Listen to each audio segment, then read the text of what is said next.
Hey guys, just finished watching Black Lightning, Season 1, Episode 12, The Resurrection of and the Light in the Book of Pain.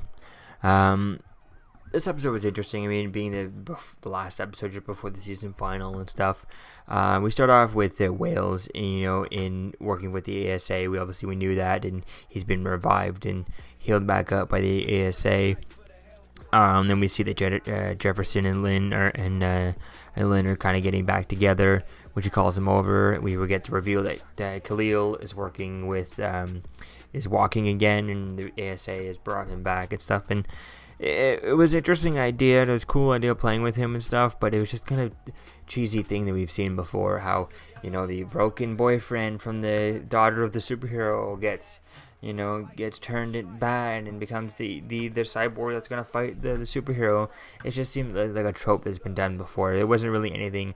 It was very predictable to see it coming, so it wasn't really anything new or really interesting playing with it. It was cool seeing him fight and seeing him go around and do some stuff, but it's just kind of I saw it coming a mile away. So it really wasn't anything super duper. The fight scenes using him, the way they used him was kind of cool. It's just the fact that it was predictable that it was going to be him was really predictable, and stuff was kind of boring because it was predictable. So if they had used someone else from the comics or something, that would have been really cool. But reusing this character like that, it was okay. It was just kind of cliche and predictable. Then we get Jefferson ends up warning Jennifer about to stay away from Khalil, since he's obviously mixed up with the ASA. He doesn't want her being around them. Jefferson's not happy. When he finds out that Lynn is trying to study Jennifer and take away her powers. Although she doesn't really want to take away powers, she wants to give Jennifer the option of it, and I think that's an interesting idea. And he's not happy with that, so it's kind of weird to see why he's unhappy with that, because he may, Lynn never said she wanted to do that. She just wanted to give her the option, so he's just kind of overreacting to the whole situation. I just really found that weird, why he would overreact like that. I mean, Jennifer's been saying nothing but complaining about her powers, so why would she do that all of a sudden? I mean, maybe he wants her to have these powers so he can learn to use them, so that she can then at least protect herself for an emergency, like later on in the episode. But not having powers kind of keeps her vulnerable. I guess he doesn't want her to be vulnerable or something. I don't know. It would be cool if they had brought this up a little earlier on to be able to play it all out, to see where things would go with that. Why he's all upset about this. Even if I could see him as a father being worried about her and saying, if you have these powers and never use them, is better than have the powers and never use them than be in a situation where you need them. They could save your life and not having them, type thing. I think that could be an interesting idea to play with that.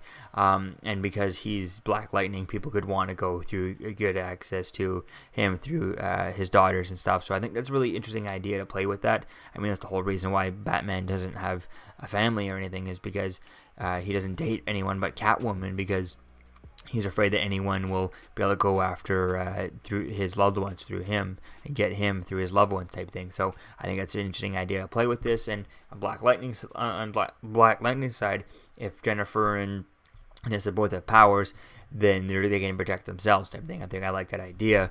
But if she loses her powers, her mother takes away her powers, I think that could be an interesting idea to play with. But on this show, they didn't really have time to really play with that. All they really much had was him, I don't want her to lose her powers because it offends me, type thing, which is kind of annoying kind of type thing. That she's clearly been not happy with her powers the whole time. So it's just kind of annoying, the whole, he was just complaining because you defended him, type thing. And it's like, big deal, get over it. She doesn't want her powers, Not everything's going to be exactly the way you want it, type thing. So then we get Khalil gets sent to the school to draw out Black Lightning. They have a big fight there. And he starts kind of shooting these students with these drugs, I guess. I thought it was some sort of green light drug, but it looks like it is some sort of green light type drug to turn off kids' powers and stuff, and knock them out. And then we see that Synod is a robot, which is Tobias Whale's right-hand man.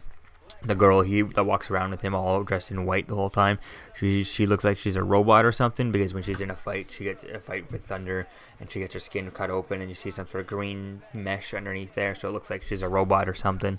That could be cool to play with that next episode to see who she becomes to be. And then Khalil ends up poisoning Black Lightning, taking away his powers, and then jumping at him and kind of punching him so hard in the chest that it knocks him out. He stops his heart. He kills him. Then Jennifer ends up saving him, which she uses her lightning powers to kind of shock him back to life. And then they take him to a hidden cabin in the woods and they hide out there. So that's a really, really interesting idea. I like this where things are going here. I found Gambi annoying. I mean, I liked the idea of the character. I like the, how they're playing with him, the relationship of the characters in between everyone, and that's kind of interesting. But he just seems like too much of a Swiss Army knife, like too useful for every scenario. Oh, he just knows this, he knows that, and we still don't understand how he can afford all the sheer electricity all of his supercomputers are taking down in his basement underneath the tailor shop that he has. And how is he affording the tailor shop on a retail location if he never has any customers? We never see him doing anything like that. We don't need to actually see him, we just need to mention that, oh yeah, he's constantly doing it, but clearly he's not, because he's always spending his time looking for Tobias Whales, looking for the 100, looking for Greenlight, trying to help Black Lightning. It just kind of, there's no answers to these questions. Yes, he got all these skills from when he was working for the ASA, that makes sense. But what do they pay him to have enough back cash to fund this, buy these computers and set all this all up? Where did he get the money for that? I mean, they didn't pay him $1 million a year that he just kind of put in a bank and let it sit there. That would make no sense. He was just a spotter. He was not anywhere super high up in the ASA.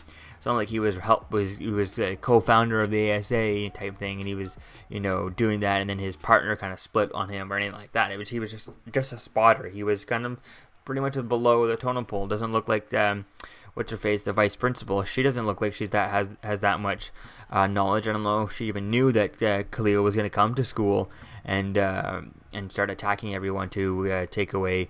To draw out Black Lightning. It wasn't even clear in this episode whether or not she was alerted to that. So if Gambi was at her position within the ASA, then he really wouldn't have been paid that much money. I mean, she's probably not paid that much money because she's also being paid by the school type thing. So I really don't see how he could have all this money to afford that, and he's starting to become annoying when on his Black Lightning side of his stuff. The relationship between him and Jefferson and the family and stuff, that's a cool thing. That's really fun to do. It's just the fact that he just knows everything and he starts splatting out different stuff, and it's just kind of becoming cheesy and really kind of terrible of a character. He's just kind of annoying when he's helping them out on the field. Like, it's really, really annoying. I mean, there's other side. If you look at things like over on Arrow, you have Felicity and stuff, but she everything makes sense about her and it kind of works and stuff. But then you have him here, and it's just kind of it's just disgusting the way they do it. It's annoying. I just wish they would explain a lot more about him and really just kind of change it up a little bit the way they use him, because he just seems like too much of a cliche hacker helping the superhero type thing. And it seems like the superhero sidekick from like an 80s movie, type thing, or from like the Shaquille O'Neal Shaq movie, Shaquille O'Neal Steel movie, that type of thing. It just seems a bit terrible when it comes to the tech part of Gambi and him helping Black Lightning and Thunder while they're out on the field type thing.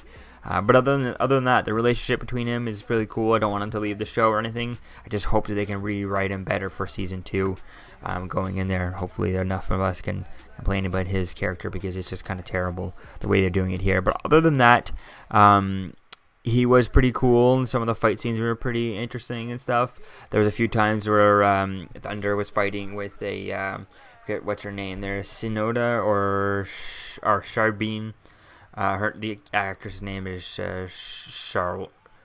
Charles Bean Kurt or something like that. But the girl all in white, she was shooting the 2 guns within the school type thing, and she was revealed to have some sort of green skin underneath his skin type thing, maybe some sort of robot type thing.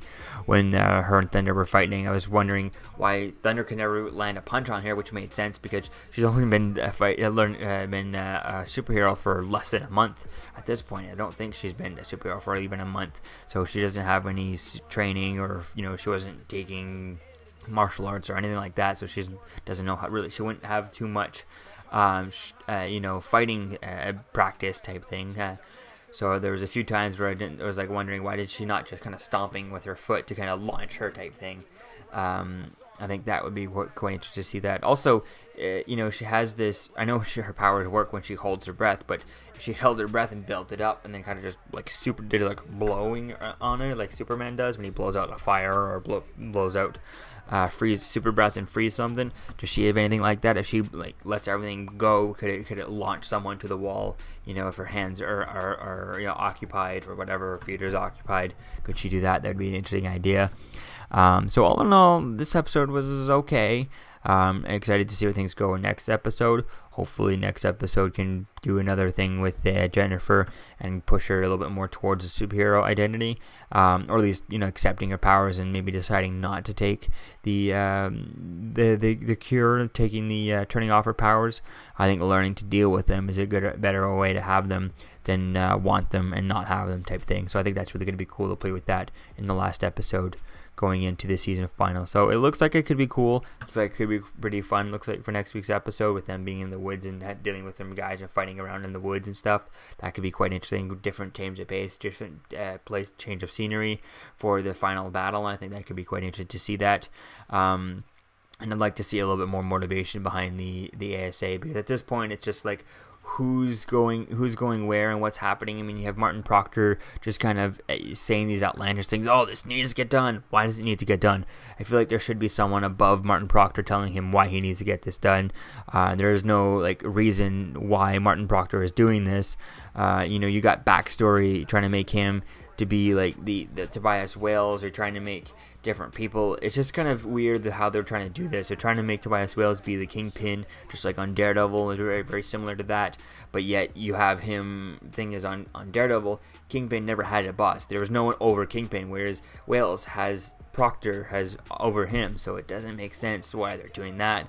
So then if you're going to do that, then you should make Proctor the Kingpin, the main bad guy, and give him the origin story, give him all that stuff.